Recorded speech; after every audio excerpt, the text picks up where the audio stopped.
Brad Trevino lounged on the sofa, his gaze fixed on his phone following a troubling call from his wife, Stacy.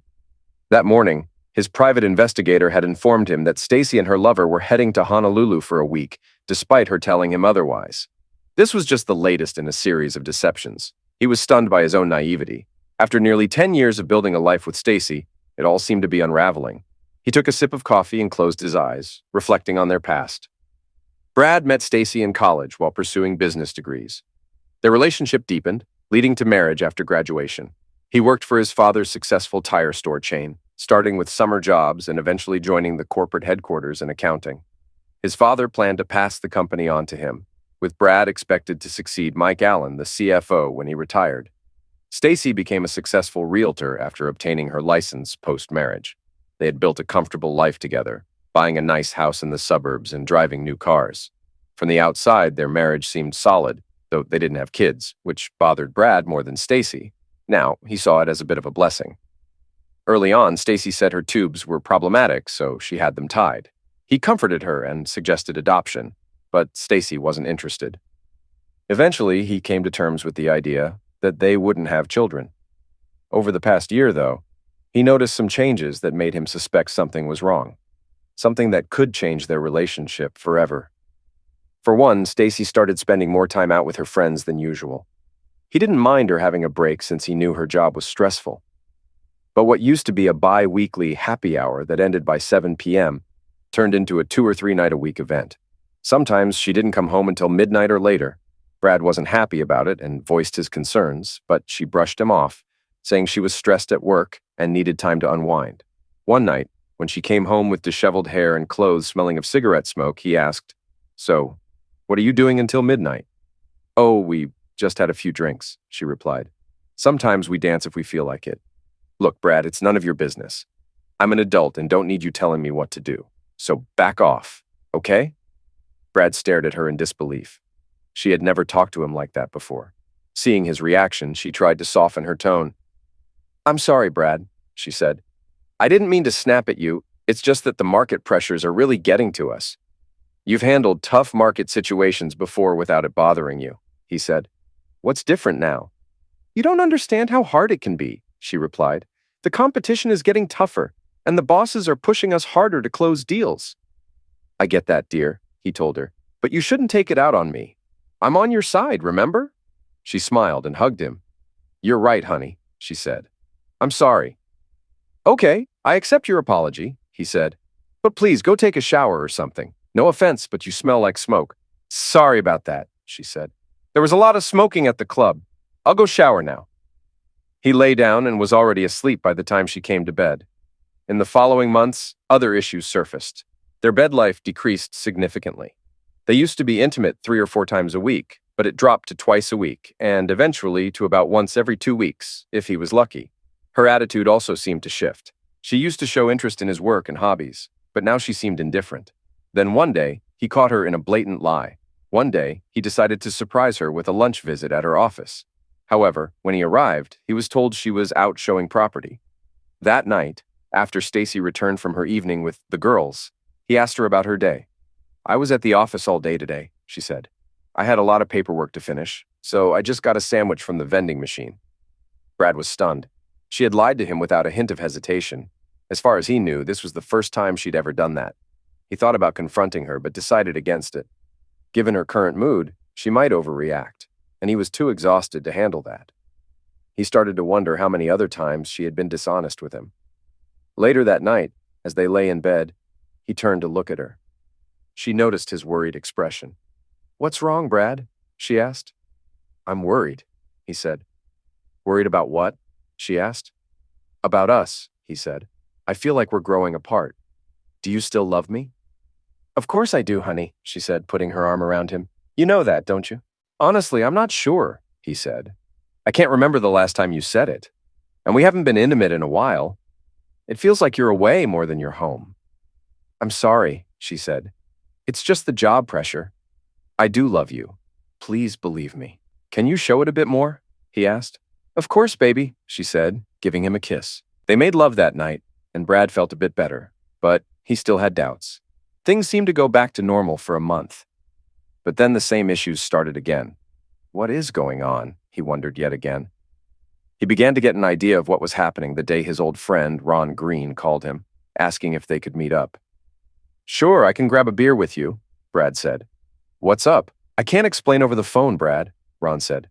But it's important. Okay, Brad said. I'll meet you there at 5:30 if that works for you. Brad met Ron at the bar that evening, not too concerned about being late since Stacy was usually out until 6 or 7 p.m., sometimes later. All right, buddy, Brad said as they enjoyed their beers. Tell me what's going on. Brad, Ron started, I saw your wife today while I was out running errands. Yeah? Brad responded. She's a real estate agent, so she was probably out showing properties. I'm sure that's true, Ron said. But I didn't realize real estate involved kissing and holding hands. What? Brad asked, surprised. You're kidding, right? I wish I was, Ron said. I was driving down Riverside Drive and saw your wife leaving a house with some guy. They were holding hands and kissing. And it wasn't just a quick peck. He had his hands all over her. That can't be right, Brad said. Are you sure it was my Stacy? Ron pulled out his phone and showed Brad a picture. It clearly showed Stacy kissing a man with his hands on her backside. Wow, Brad said quietly as he handed back the phone. Can you email me that picture? Sure, Ron said, tapping on his phone. What are you going to do about this? I'm not sure, Brad said, shaking his head. Things have been off for a while, but I never thought she'd do something like this. A friend of mine is a private investigator, Ron offered. I can connect you with him if you want. Please do, Brad said. I need to find out what's really going on. They said their goodbyes and went their separate ways. When Brad got home, Stacy was in the kitchen. This was unusual, he thought. Home early, huh? He said, giving her a kiss. Not that I'm complaining. She smiled and kissed him back. Where were you? She asked. I was out having a beer with Ron, he said. I didn't expect you home so soon, so I thought I'd stop by the bar. Everything okay with your friend? She asked. Not really, Brad said. He found out that the wife of one of his friends is cheating on her husband. Oh? She said, looking interested. Yeah, Brad continued. He saw her kissing and holding hands with another guy today. He thought he noticed her flinch slightly. Well, she said, maybe he's misinterpreting things. I don't know, Brad said. I'm just relieved I don't have that issue. He noticed she seemed to flinch slightly at his comment. It would really hurt me if you ever did something like that. I would never do anything like that to you, she said, hugging him. I love you way too much. That's good to hear, he said, kissing her gently. So, what's the reason for you being home so early? With our company convention coming up this weekend, I thought I'd start packing, she explained. I also wanted to spend a couple of nights with you before we're apart for a few days. It's in Las Vegas this year. Where's it being held? He asked. At the convention center, she replied. We're staying at the Westgate Resort. I've heard it's a 4-star place. So when do you leave? He asked. Friday afternoon, right after lunch, she said. That's the day after tomorrow.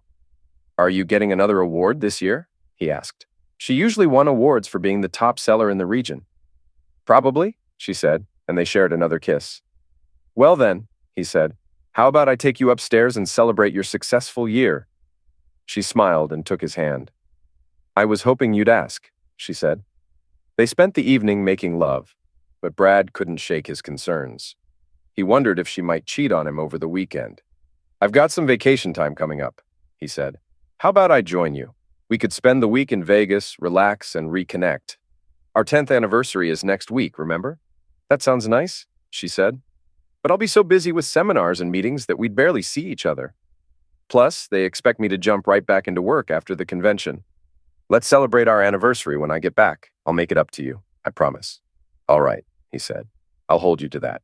The next day, Brad reached out to Ron and got the contact information for the private investigator. He set up a meeting for that day and drove over before lunchtime. Good morning, Mr. Trevino, the middle-aged man greeted him as Brad walked into his messy office. Nice to meet you. Ron mentioned you might be coming by. Just call me Jerry. How can I help you? Brad described what was going on and mentioned Stacy's upcoming trip to Las Vegas. Vegas, huh? Jerry said. Do you think she's planning to meet someone at the convention? I'm not sure, Brad replied. It's possible. Well, I have some contacts there who owe me a few favors, Jerry said. Here's the plan. We'll keep an eye on her. And if you want, we can even set up a camera and a microphone if you give me her room number. It'll cost more, though. I figured as much, Brad said. But I need to know the truth. Jerry handed him a digital audio recorder. This is pretty easy to use, Jerry said. It's voice activated, so just put it under her car seat and turn it on. You can get it later after she's gone. I'm assuming she'll leave her car at the airport." "She usually does," Brad said. "Great," Jerry said. "We've got this under control. If she's cheating, we'll find out. Here's my private number in case you hear anything. Feel free to call anytime." "Thanks," Brad said, writing a check from his personal account instead of their joint account. Both he and Stacy had separate personal accounts, aside from their joint checking account, which was used for bills. They had agreed years ago to keep their personal finances separate, each contributing no more than 10% of their earnings to the joint account. Until now, Brad had used his account for clothes, small expenses, and gifts for Stacy. He had been saving for a cruise, but now he was using it for this situation. That evening, Stacy finished getting ready for her trip. Brad offered to help her with the bags, which she was happy to accept. "That would really help," she said with a kiss. He loaded the bags into the trunk of her car, noticing she had packed quite a lot. It seemed like way more than she'd need for just a weekend. Curiosity got the better of him, so he peeked into her bag. He immediately noticed her birth control pills, only 10 left in the container. He wondered why she still had them, since she had supposedly had her tubes tied. Was that another lie? As he looked through her clothes, he saw that while some were suitable for business, a lot of it was clearly meant for nightlife. Tiny dresses and lacy underwear he hadn't seen before. There were also a couple of very revealing swimwear, including one that looked like a micro bikini with a zipper. What the heck were those meetings? He thought. He quickly snapped some photos with his phone. He then opened her car door, slipped the audio recorder under her seat, and made sure it was turned on. After locking the car, they spent the night together. Brad wondered if this might be the last time they would be intimate as husband and wife. The next morning at breakfast, Stacy gave him her room number and promised to call each night. "I love you," she said, giving him a kiss on the cheek. "I love you too," he replied. He watched her drive off before heading to work. Once there, he called Jerry and gave him the room number. "Great," Jerry responded. "Thanks. I'll have my team start working on it right away." Later that afternoon, Stacy called to let him know she was at the airport and about to board her flight. "I'll call you once I'm checked into my room," she said. "I'd appreciate that," he said. "Remember, I love you." "I love you too, babe," she said. "I'll miss you." "Yeah, right, you lying jerk," he thought sarcastically.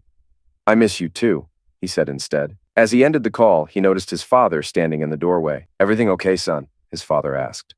"You look like something's wrong." "I'm not sure, Dad," Brad replied. His father came into the office and shut the door. "Everything all right at home? Want to talk about it?" his father asked. Knowing he couldn't hide anything from his father, Brad explained everything he knew. "That doesn't sound good, son," his father said. "I wouldn't have guessed she'd cheat on you." "Neither would I, Dad," Brad admitted. "Well, if there's anything your mom or I can do, just let us know," his father offered. "We're here for you." "Thanks, Dad," Brad said. "I really appreciate it." Brad left work a bit early, drove to the airport, and found Stacy's car in the short-term parking lot. He took out the audio recorder and noticed the car was spotless, just as she always kept it. On the drive home, Brad received a call from Stacy. "Hi, babe," she said. "Just wanted to let you know I made it here safely." "Thanks for letting me know," he replied. "I'm just getting settled in," she continued. "I'll give you a call later tonight. Love you." "Love you too," he said. Once he got home, he turned on the audio recorder, hoping there would be nothing unusual. For the most part, it was just road noise and the sound of her radio. But about halfway through, things took a turn. He heard her phone ring. Since it was connected via Bluetooth to her car's speakers, he could hear both sides of the conversation. "Hey, baby," a man's voice said. "Hey there, stud muffin," Stacy replied. Stud muffin? Brad thought. Who the hell is this guy? "I can't wait to see you again," the man said. "Last week was amazing." "I'm glad you enjoyed it," Stacy said with a playful giggle. "Are we still on for next week?" "Next week?" Brad was stunned. "All set," the man said. "Did you tell your husband yet?" "Not yet," she said. "Don't worry, sweetie, I've got it covered. He doesn't have any clue, does he?" the man asked. "Not a clue," she said. "He's as oblivious as ever." "I hope you're right," he said. "I told you not to worry," she assured him. "He'll believe whatever I say." "Good," the man responded. "Listen, I'm about to pull into the airport," she said. "I'll see you at the hotel tonight, okay?" "Can't wait," he said. "Bye, lover." "Bye-bye," she said, ending the call. Brad stared at the recorder in shock. He replayed the conversation to make sure he wasn't misinterpreting anything. Not only was she cheating on him, but she also had plans for next week, the week of their 10th anniversary, that didn't involve him. Damn, damn, he thought. How long has this been going on? And who the hell is this jerk she's seeing? He grabbed a beer from the fridge and sat at his desk, replaying the past few months in his mind. Had he really been so oblivious that he missed all the warning signs? He began to question what else she might be hiding. Until now, he had always respected her privacy and avoided snooping through her personal stuff. But that was no longer an option. He knew her home desk was locked, but also where she kept the key. He went to their bedroom, opened a small drawer in her jewelry box, and found the key on a ring with a few others. Taking the ring, he headed to the room they had set up as her office. He unlocked the desk and began sifting through her files. Normally, he would never invade her privacy like this, but her betrayal had changed everything. What he uncovered was shocking. It seemed Stacy had been deceiving him throughout their entire marriage. He found a folder with her banking records and was stunned by how much she had saved from her salary. He knew how much she put into their joint account and was floored to discover she had stashed away far more than the agreed 10% in her private account, which now held over $250,000. Checking her recent purchases, he saw she had bought an extremely pricey Rolex watch for a man, along with other high-end gifts, clearly for her lover, since she had never given him anything so extravagant. She had also splurged on a lot of expensive clothing online, including some risque items from Victoria's Secret, none of which he had ever seen. But there was even more. He came across medical bills from a family planning clinic. It looked like she had managed to get pregnant twice in the past 2 years and had abortions each time, paying in cash from her own account. He wondered if one or both of those pregnancies were actually his. He also noticed that Stacy had been regularly paying for birth control pills for at least the past 4 years. Even worse, he found a receipt for Plan B morning after pills. The date on the receipt showed she had bought them earlier this week. But there was more. Among her receipts was a recent one for a large down payment on a condo in an upscale area of town. Was this going to be her secret getaway, he wondered, or part of her plan to leave the marriage?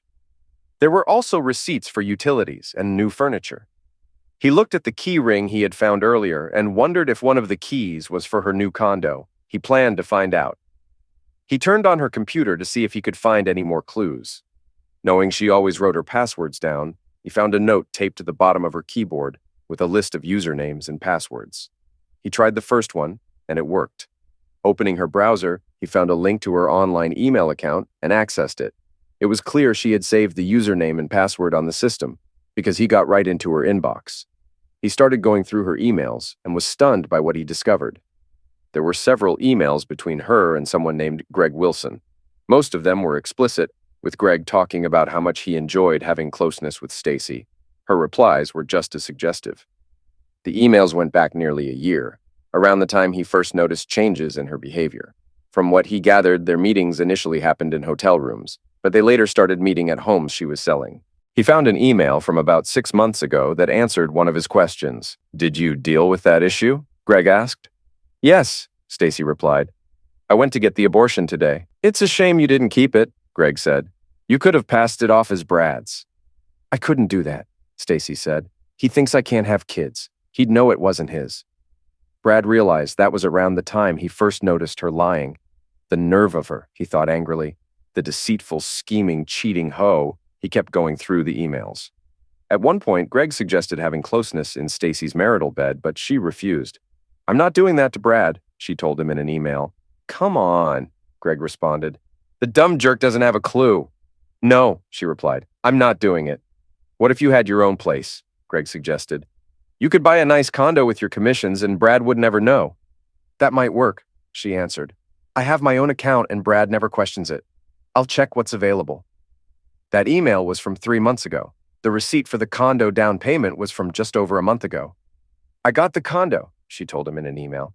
"I made the down payment and new furniture is coming in about a week. Brad doesn't have a clue." "Perfect," Greg replied. "We'll need to break in every room." Brad was stunned by this. He kept reading through the emails. "Why are you still with your husband?" Greg asked. "Why not just leave him and move into the condo?" "Believe it or not, I still care about him," Stacy said. "He might be a boring accountant for a tire store chain, but he's good to me.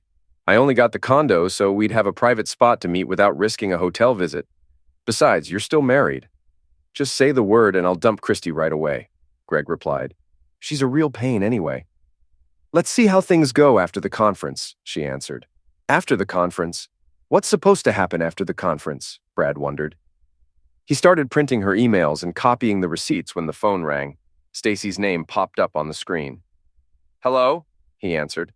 "It's me," Stacy said. "Are you okay? You sound off." "I've got a terrible headache," he said, trying to keep his suspicions hidden. "Well, I'm just settling in for the night," she said. "Take something for that headache and try to get some rest." "I love you and miss you," she added. "Yeah, me too," he said. "Goodbye." He ended the call, thinking about how he hadn't said he loved or missed her directly. The truth was he was on the edge of punching a hole in the wall. He decided to find out who this Greg guy was, so he started searching the website for Stacy's company. Sure enough, he found him. Greg Wilson was listed as the regional manager for the real estate company where Stacy worked, so she was sleeping with her boss. He printed out the page and added it to his pile of documents. Restless, Brad decided to check Stacy's condo. After confirming the address and finding an alarm code in her paperwork, he shut down her computer, grabbed latex gloves from the garage, and headed out. At the condo, he used a key from her jewelry box to enter. He disabled the alarm with the code from her paperwork and turned on some lights. Impressed by her stylish decor, he noted the absence of personal photos. Clearly, this was her private retreat from their marriage. In the kitchen, he found few dishes and an almost empty refrigerator. The condo was well furnished, with elegant floral prints and a large flat-screen TV. The master bedroom also had lacy curtains, a favorite of Stacy's, hanging over an electric heater, which he thought was a fire risk. While searching, he discovered lingerie he hadn't seen before, men's underwear he presumed belonged to Greg, and various toys, including several large Johnsons. He took photos with his phone and found a card from Greg in the nightstand drawer addressed to Stacy. The card said, "Just wanted to say thanks for the watch. Can't wait for your housewarming," and was signed, "Love, Greg." He felt a surge of anger, imagining ripping Greg's arm off and using it to hit his cheating wife. In the walk-in closet, he discovered even more clothes, both men's and women's, on hangers. In the master bathroom, he saw 2 toothbrushes by the sink and matching his and hers towels on the rack next to the shower. He took more pictures with his phone. The second bedroom had just a small desk and a chair. A network cable was lying on the desk, suggesting it was used for her laptop. A few pieces of mail addressed to her were on the table, all from utility companies. He took photos of them, making sure her name and address were clear in the shots. The windows in this room were also covered with long, lacy curtains that fell right in front of an electric baseboard heater. Looking around, he spotted a few other potential fire hazards. There were no smoke detectors in the bedrooms, and the one in the kitchen ceiling looked very old. He wondered if it even had a working battery. He made sure everything was exactly as it was when he arrived. He turned off all the lights, set the security system back up, and locked the door before leaving. He got back to his car and drove home, thinking through his next steps. Divorce seemed like the obvious choice to him. Even if she sold the condo and ended things with her lover, he could never trust her again. He knew from her financial records that she earned a lot more than he did, so he hoped that would help him avoid paying alimony. He decided to wait until he could consult with a lawyer before making any moves. He also hoped that since she bought the condo in her own name, he wouldn't have to give her the house or sell it and split the proceeds. To him, buying the condo without telling him was like abandoning their marriage. They didn't have any kids, so child support and custody weren't issues. He wanted to make sure both cheaters faced consequences for what they did. He knew violence was not an option since he didn't want to end up in jail. Once he got home, he searched the phone book and found a listing for Gregory Wilson. Hoping it was the right person, he called the number. "Wilson Residence," answered a woman's voice. "Is this Mrs. Wilson?" he asked. "Yes, it is," she replied. "Who am I speaking with?" "This is Brad Trevino. Is your husband the regional manager for Acme Real Estate?" Brad asked. "Yes, he is," the woman said. "But he's at a conference this weekend and will be out next week visiting other offices. You should call the regional office to leave a message for him." "Actually, Mrs. Wilson, I need to speak with you," Brad said. "Oh?" she responded. "Yes, ma'am," Brad said. "I'm sorry to say this, but my wife is having an affair with your husband." "Are you certain about this?" she asked. "Yes, I am," Brad said, "and I can prove it." "Do you have solid proof?" she asked. "I can even show you where they meet if you want," Brad said. He heard her sigh on the other end of the line. "Would tomorrow work?" she asked. "Sure," Brad replied. "What time is good for you?" "About 1 o'clock in the afternoon," she said. He gave her the address and directions to Stacy's condo. "I'll see you then," Brad said, ending the call. He smiled and went to his desk to start a to-do list.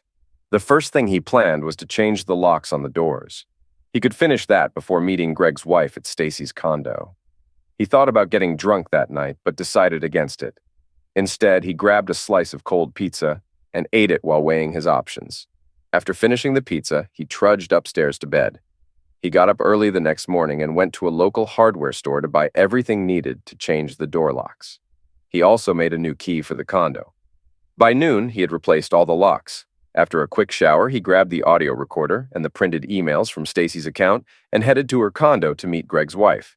He parked in Stacy's spot and saw a good-looking, dark-haired woman in a Toyota Corolla nearby. He walked over and knocked on her window. She rolled it down and looked at him. "Are you Christy Wilson?" he asked. She nodded. "Yes, I am," she replied. "You must be Brad Trevino." "That's right," he said, opening her door. "Come with me, and I'll show you their love nest. You might want to put these on first," he added, handing her a pair of latex gloves. "I don't want to leave any fingerprints." "Good idea," she said. They walked to the condo door, and Brad used his new key to open it. He was relieved when it worked. After disabling the security alarm, they went inside. Brad showed her the bedroom, opening drawers in the closet to reveal Greg's clothes. "Oh my God," Christy said. "I've been searching for some of these things for weeks. I was wondering where his clothes were going. Has your husband been wearing a Rolex watch lately?" Brad asked. Christy nodded. "Yes," she said. "He said it was a gift from management." Brad shook his head and pulled out the card he found in Stacy's nightstand. He opened it and showed it to her. As she read the note, she started crying. "Is that his handwriting?" Brad asked. "Yes," she sobbed. "There's more," Brad said, pulling out the emails and the audio recorder. She read through the emails, tears streaming down her face. Then he played the audio from Friday. "I'm really sorry for all of this," he said, giving her a comforting hug. He felt like crying too, but managed to hold it together. "It's not your fault," she replied. "I had a feeling something was off for a while, but I never had any proof." After she calmed down, she looked at him and asked, "So what are you planning to do?" "I'm going to divorce her," he said. "What about you?" "I'm throwing that scumbag out of the house as soon as I see him," she said. Then she suddenly stopped crying and said, "I've got an idea." "What's that?" he asked. "Since they want to live here together, why don't we help them out?" she suggested. "What do you mean?" he asked. "I'm saying we should pack up their stuff and drop it off here," she explained. Brad thought about it for a moment and smiled. "I like that idea," he said, "but we'd better hurry. They'll be back in a day or two." She shook her head. "Greg said he'd be gone for a week after the convention," she said. "I'm sure Stacy will find a reason to be away too." Brad suddenly remembered the recorded conversation where Stacy had asked if he had everything ready for the following week, but didn't say what it was for. "Damn," he said. "I think you're right. Still, I want to get her stuff out of my house as quickly as possible." "Agreed," she said. "Let's meet back here in about 3 hours?" "Sounds good to me," he said. "I'll just throw her stuff in trash bags and should be able to get back here in 3 hours." "I'll see you then," she said, standing up. Brad took a good look at her. She was shorter than Stacy, with a sweet girl-next-door charm that made her look great. He thought Greg was an idiot to cheat on someone like her. They left the condo and came back about 3 hours later, their cars packed with bags full of their spouse's stuff. They hauled the bags into the condo and dumped them in the almost empty second bedroom, not caring if anything got broken. They knew the cheaters would have to spend hours sorting through everything. "I wasn't exactly gentle with his stuff," she said. "Same here," Brad said with a laugh. They high-fived each other. Brad looked at her and said, "I don't know about you, but I'm starving." "Me too," she said. "I could really go for a big, juicy hamburger." "A thick cheeseburger sounds perfect to me too," he said. "I know a great place. Want to join me?" "It's on me." "Sure, lead the way," she said. He drove to the bar he and Ron often visited, and she followed. When they arrived and Christy saw the front of the building, she asked, "A bar?" "Trust me," he said. "They have the best burgers. You'll love it." "All right," she said. "Just hope you're not planning to get me drunk and take advantage of me." He laughed. "As tempting as that sounds, I wouldn't do that," he said. "Too bad," she said with a laugh. They went inside, ordered beers, burgers, and fries. While eating, they shared stories about their troubled marriages. Her story was somewhat similar to his. They met in college, married soon after, and had different views on having children. She worked in accounts receivable for a home improvement company, while he worked at Acme Real Estate. "Are you a CPA?" he asked. "No, I never went that far, but I hope to someday," she said. He told her about his job and background. "We're always looking for good people," he said. "If you send me a resume, Maybe we can help each other out. I might just do that, Mr. Trevino, she said, taking a bite of her burger. Just then, his phone buzzed. He saw it was Stacy calling, so he answered. Hello? He answered with a neutral tone. Hey, baby, Stacy said. He could tell she was drunk. What are you up to? Just at the bar grabbing a burger, he replied. What's going on with you? Guess what? She said, not waiting for his reply. I won the top seller award. That's great, he said. And they want me to stay in Vegas next week to work with their agents, she continued. He knew this was a lie. Isn't that awesome? They're even talking about promoting me to management soon. He thought to himself, probably on her back. That's fantastic, he said. What about our anniversary? It's coming up this Wednesday. I know, she said. I'm sorry about that. Maybe we can celebrate next weekend instead. Don't worry about it, he said. I know your job is important and I wouldn't want you missing a big sale. What's that supposed to mean? She asked. Nothing, he said. It's just that celebrating 10 years of marriage is special. But I get how much your job matters to you. Don't stress over it. Well, my job is important, but I thought you'd be happy for me, she said. I am, he told her. Go ahead and work with your agents. Don't worry about me. I love you, she said. Okay, he replied. I love you too. Bye. He ended the call and looked at Christy. Well, there it is, he said.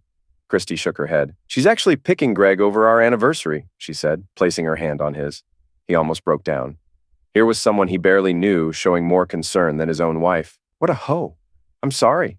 Thanks, he said, trying to smile. He pulled out Jerry's card and dialed his private number. Jerry, the older man answered. This is Brad Trevino. I just heard from Stacy, and she says she's staying in Vegas for another week. And I assume you don't believe her? Jerry asked. Not at all, Brad said. Well, I was just finishing up your report, but I can have my team keep an eye on them and see what they do next, Jerry said. We'll take it from there. I heard the conference wrapped up a few hours ago, and now they're partying hard. Most people are heading home tomorrow. By the way, your wife and her lover spent the night together. I have some video that might interest you. I'll send it to you if you want. It'll be included in my report. That would be great, Jerry, Brad replied. Thanks. He ended the call and looked at Christy. We'll find out tomorrow what's really happening. The two of them spent the night together, and my PI will email me some video footage. Want to watch it with me? Not really, she said, but I feel like I should. He nodded in agreement. All right, let's head to my place, he said, standing up. After paying for their meal, they left the bar and drove to his house. By the time they arrived and got settled in his office, the video had arrived in his email. Would you like something to drink before we start? He asked. Sure, she said. A Coke if you have one. Coming right up, he said, heading to the kitchen. He returned with 2 cold Cokes and handed one to her. He started the video, and they watched as Stacy and Greg undressed and did some crazy things. Both Christy and Brad fought back tears as they saw their spouses together. It was even more crushing to hear the pillow talk afterward. What do you think our spouses are doing right now? Stacy asked. Well, knowing Christy, she's probably watching one of her boring movies, Greg said. Or maybe reading one of her silly books. Yeah, I can see that, Stacy replied. I bet Brad is either working on one of his dumb spreadsheets or going over stock reports. Greg laughed. You'd think he was saving the world or something. His dad's company sells tires, for crying out loud. What's so important about that? So, have you decided what you're going to tell the idiot after the awards banquet tomorrow? Greg asked. Yeah, she said. I'll just tell him I need to stay in Vegas for a week to shadow the sales reps here. He'll buy that. Heck, he'd believe anything I say. I could tell him the moon is made of green cheese, and he'd go for it. And by the time he figures it out, we'll be on the beach in Hawaii, he said. I can't wait to see you in that new sling swimwear you got. Christy lost it. Hawaii, she yelled. That bastard is taking some woman to Hawaii? I'm going to rip his balls off. She looked at Brad. Sorry for calling your wife a hoe. Don't worry about it, he said. I'd have called her the same thing. They turned back to the video. So, Greg continued, what about your anniversary? Are you just going to ignore it? Hawaii sounds way more fun than a night at a steakhouse, she said. I'll make it up to him if I feel like it.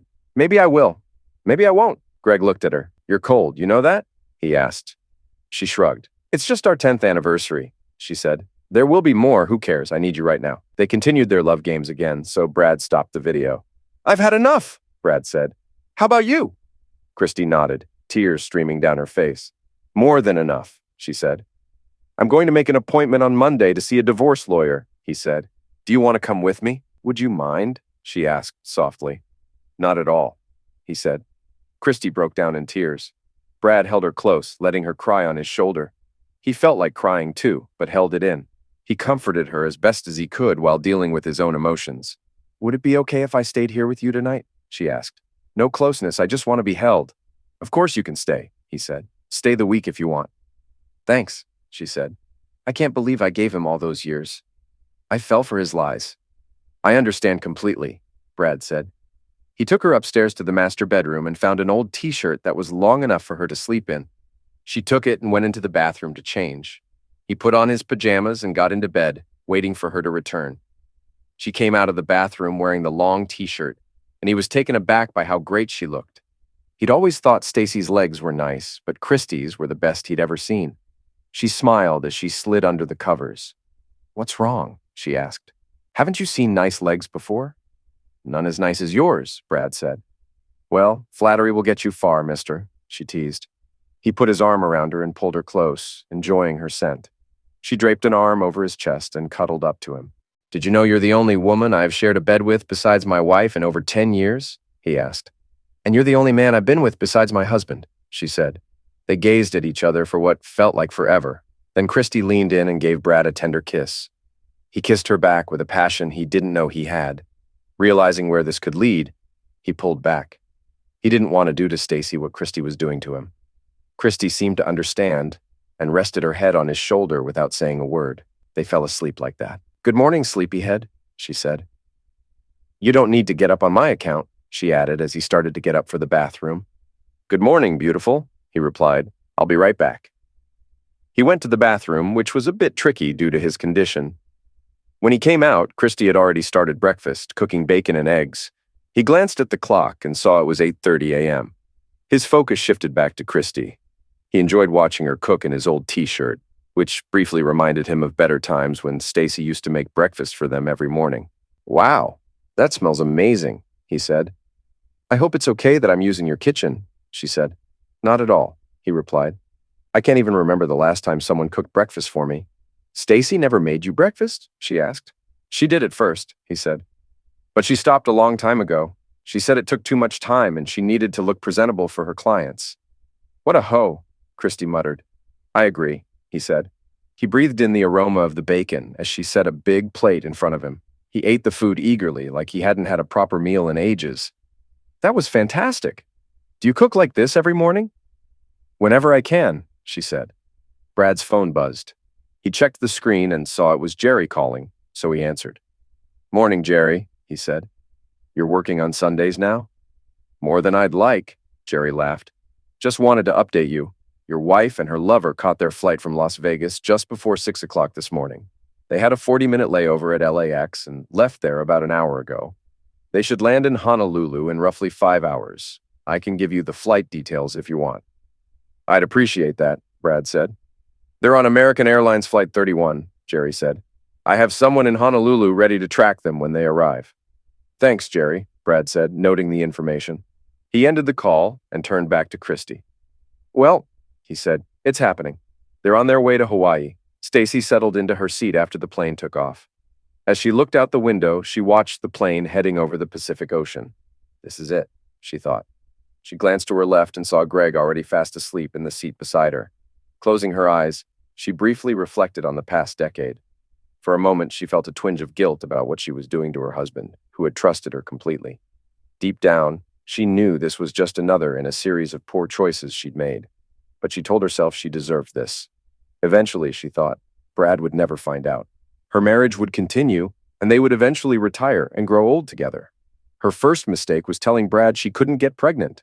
In reality, she could, but she didn't want the responsibility of children. Motherhood might suit others, but not her. So, she claimed a medical issue had led to her getting her tubes tied. Brad believed her and accepted it. However, she had issues with the IUD and had to stop using it. The pelvic pain and headaches became unbearable, so she switched to regular birth control pills. She also began using the calendar method to avoid closeness on her most fertile days. It worked most of the time, but she still ended up pregnant twice.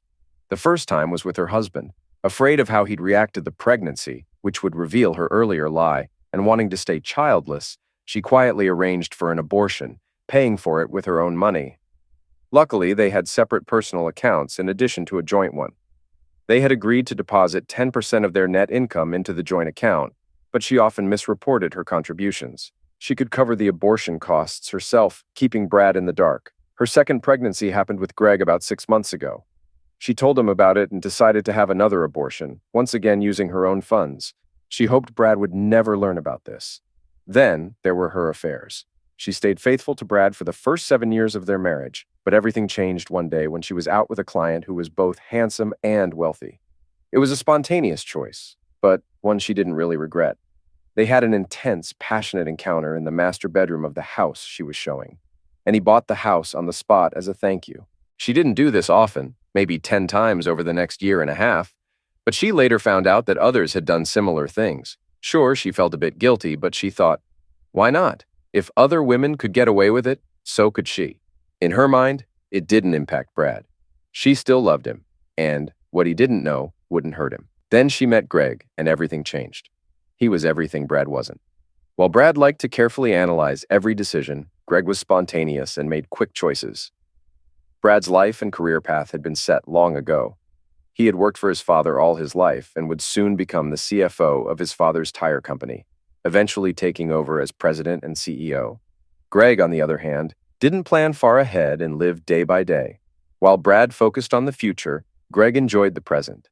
They were also quite different in bed. Brad made love to her with attention to her pleasure, while Greg was more about quick, straightforward act. At first, they met up at motels and hotels around town or at a house they had on the market. But she started worrying that someone might see them and tell either Brad or Greg's wife, Christy. Then, one night, Brad said he was worried they were growing apart. That freaked her out, so she put things on hold with Greg for a while and focused all her attention on Brad. But that didn't last long. Greg wanted to get things going again, but she was scared that Brad might find out. She needed a plan, so she decided to buy her own condo. This way, she'd have a private spot for her and Greg. Greg wanted to get intimate in the bed she shared with Brad, but she nixed that idea. Even though she thought Brad was a bit boring, she still had some feelings for him. It also helped that she and Brad had long ago decided to file separate tax returns. This way, she could keep the condo secret while benefiting from the tax break. It seemed like a perfect solution. At least, that's what she kept telling herself. This led to her latest plan, spending a week in Hawaii with Greg. She took a week off from work, telling her office she was going to Hawaii with Brad after the big corporate event. Meanwhile, Greg told his wife he'd be traveling for work, which wasn't unusual for him. She lied to Brad, saying she'd be in Vegas for the week. Of course, a couple of phone calls could reveal the truth, but she figured Brad would believe whatever she said. The only downside was missing their 10th anniversary, but she promised herself she'd make it up to him when she got back, and she intended to keep all this a secret. She gazed at the blue water below, a smile on her face as she daydreamed about Hawaii. Greg had bought her a daring, open sling swimwear for their trip. He was eager to watch her take it off and pleasure herself on the beach. The thought made her feel aroused, and she had to fight the urge to touch herself right there. Maybe she'd find a chance to do it in the restroom later, she thought. She took out her phone to check for messages or missed calls. She wasn't surprised that Brad hadn't reached out.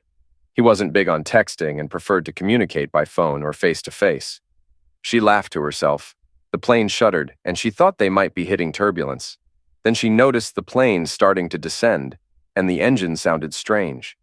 Looking out the window, she realized something was terribly wrong. Suddenly, the cabin was chaotic, and she felt the force of gravity pressing her into her seat. Outside, she saw they were plummeting rapidly. "Oh my God," she thought. "This is it! We're crashing! I'm going to die!" Oxygen masks dropped down, and she heard other passengers, including Greg, screaming while the flight attendants tried to get everyone ready for the worst. With tears streaming down her face, she looked at her phone and made one final decision. Brad and Christy had just wrapped up breakfast and cleaned up the last of the dishes. They sat back at the table to plan how to handle their cheating partners. Brad was struck by how sharp Christy was at figuring things out. Right now, he felt closer to her than he had to Stacy in a long time.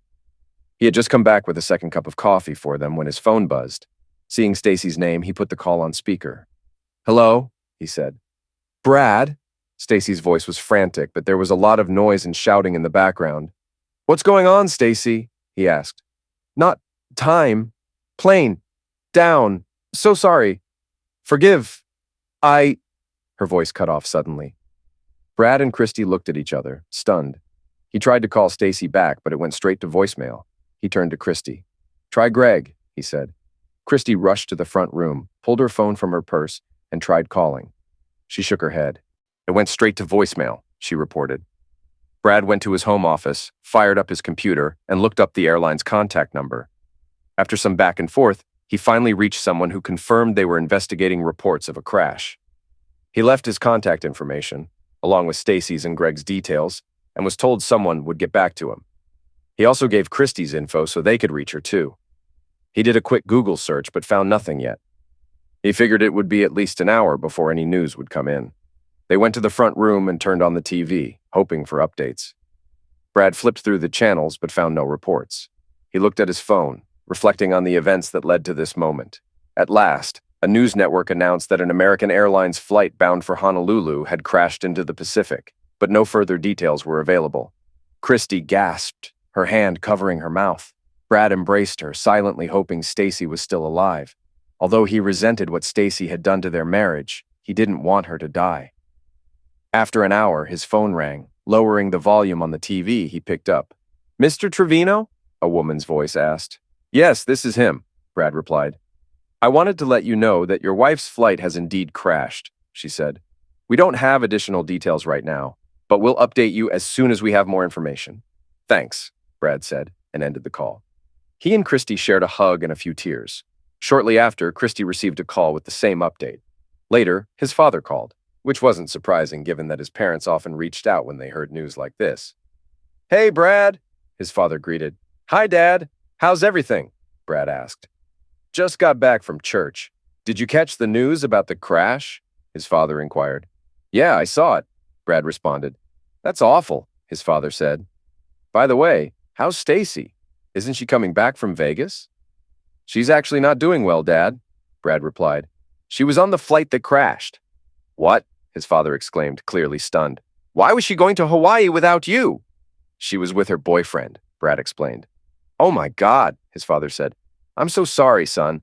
Take the week off to handle everything. I'll inform Mike. If you need anything, just let us know, all right?" "Thanks, Dad," Brad said, ending the call. His mind was racing with mixed feelings. He felt sorrowful that Stacy was probably dead, yet he was angry with her for cheating. Frustration also boiled inside him for not confronting her sooner. Oddly, the fact that her death meant no divorce didn't bother him. Then another thought struck him. He would have to manage all her final expenses, including the condo. Great, he thought to himself. He turned to Christy, wondering how she'd handle everything. What would she do now? An idea came to him, and he approached her. "Christy," he said, "how about selling your place and moving in here with me?"